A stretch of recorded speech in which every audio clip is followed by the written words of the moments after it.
Yes, friends, Whovians, countrymen, lend me your ears. Happy news has happened. It is glorious. It is absolutely wonderful in every single way. Because what has happened?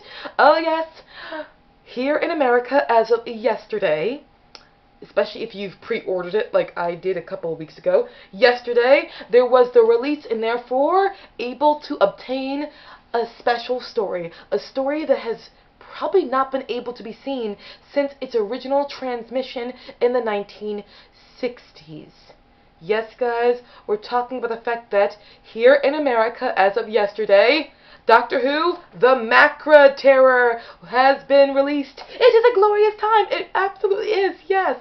Many months later, yes, this story has crossed the pond and is now available to us here in America, and I will tell you my journey very soon about the fact of how I really did enjoy this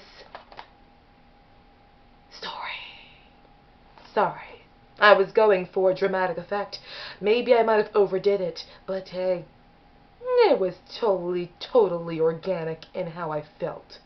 Alright, so, when it comes to the concept of the Macra Terror, when I did hear about the Macra Terror being released, I was excited how it was going to be animated, and we'd finally be able to see it, because at this point, all we've ever been able to watch of the Macra Terror, with it being a story completely lost, is the fact that either A, we could either watch it as CGI reconstruction, where it wasn't easy to tell what was going on at all, or in telesnaps, where you're watching the story with the voice, you know, all the actors and their voices, all the recording being in its place, but you're just watching images of the episode. That's the only way I was able to experience the Macra Terror previously to this release of it being animated. So when I heard about it being animated, we're now going to get the story again, I was excited, especially since I love the Second Doctor's era. But here is the problem.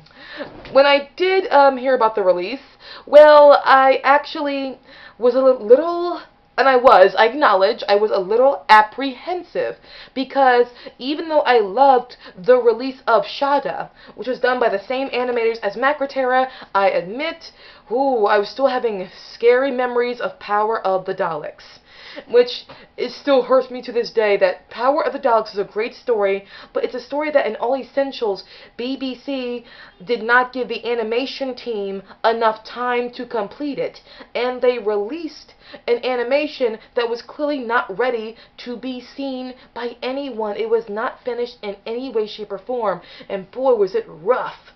Oh, it was rough. It was rough. Very rough.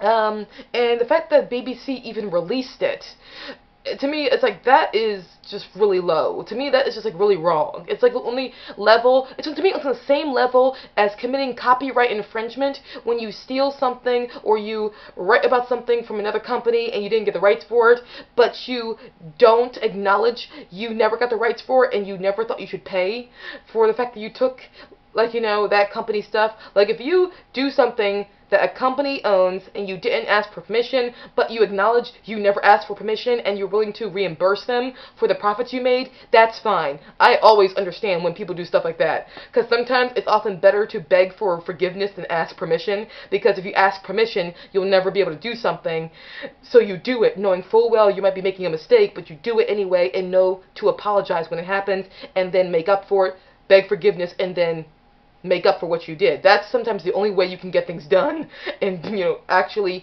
live a little sometimes. But to me, like, the fact that BBC released Power of the Daleks, knowing it was not finished, knowing Power of the Daleks was not finished, it was like, ouch.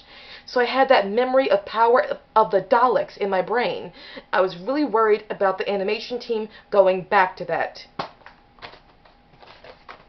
They didn't. Macra Terror is one of the best animations we've ever had, and it shows how this team keeps getting better and better at the animation. Okay, I admit I've only seen the color version so far, and The color, oh my god, the color is incredible. It is beautiful. It shows, first of all, again, landscape. It gives you a good view of landscape, but also perspective. There are characters in the forefront where characters are in the background. Again, there is landscape and perspective. There's also good movement. Actors oftentimes, or the characters, sorry, not actors, the characters move organically often in these, shots. They have proper movement, proper lighting, and also, here's something that has improved even more since they did Shada. They are putting expression in the characters' faces. They put expression in their eyes. Because a lot of a character's performance, an actor's performance, is through their eyes and their voice. And these animators realize, oh my god, we really gotta start putting more effort into their eyes and really showing what the characters are going through with their eyes, because that's where a lot of the emotion is conveyed. They did it. They put a lot of emotion into the characters' faces, and most importantly, their eyes, so you knew what they were feeling. This is phenomenal. And again, I only saw the color version, not the black and white, but the color was astoundingly good, and this will help people, I feel, gain more appreciation for the Patrick Troughton era, because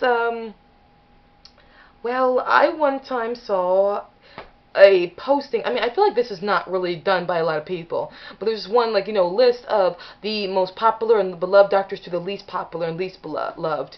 But I can't believe that a lot of people did this poll. I bet you it was just the magazine who did this poll over in the UK and then acted like a lot of people did it, but they probably didn't.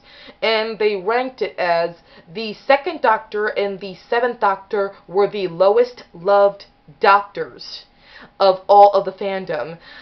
And Jodie Whittaker ranked way higher than them even before she did one episode. Like, after she was cast as the Doctor, and there was not even one official story of hers released yet, she was ranked significantly higher than they were. And it was like, okay, I'm one of those few people who love Sylvester McCoy as the seventh Doctor, but man, seeing the second Doctor ranked so low, but it probably makes sense because their people don't have much access to his stories and therefore cannot connect to him as much. But with each release of, sorry that my cat kicked the chair. Oh god, I gotta get my cats. I know you don't believe me, there's really a cat just knocked over a whole case of things right underneath me. Sorry, but with the Macra Terror, stop it! Sorry, oh god. Sorry, guys. I'm really sorry. Okay, just, no, seriously, get away from me right now. I love you. I love you. I really do love you. Just not right now. Okay. I'm back, guys. I'm focused. I'm really back.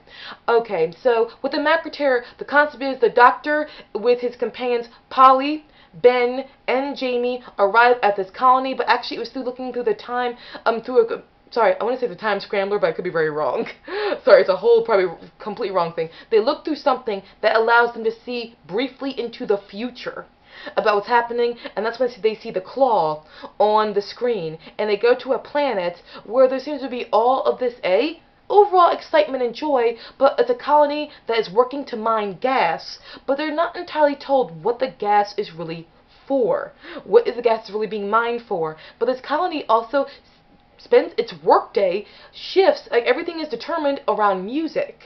And also at nighttime there are subliminal messages being pumped into everyone's rooms to force them to always work for the colony and never question anything and never notice that this colony is actually run by a hidden menace, the Macra.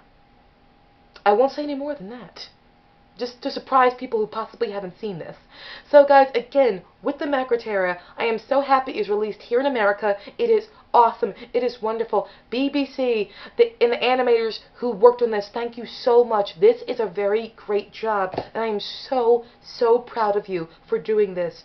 Thank you so much, and I can't wait till the Faceless Ones comes out, and Fury of the Deep as well. I really can't. It's absolutely wonderful. Any more exposure, any more light shed on the second Doctor's era is always a step in the right direction. Because you know what? Patrick Troughton and every single companion he had deserves more love, deserves more notice in the fan base. And now, hopefully, they'll begin to get it more. And that's always a wonderful thing. So guys, yes, here in America, the Macra Terror has been released. It is everything I want it to be. And have any of you guys seen the Macra Terror? Have you not? If you have not, I recommend seeing it. If you don't want to see it, it's okay. That's your thing. But for those of you guys who have seen it and you do like it, yeah, hey, I totally know how you feel. So thank you guys so much for watching. I shall see you again very, very soon. Bye, guys.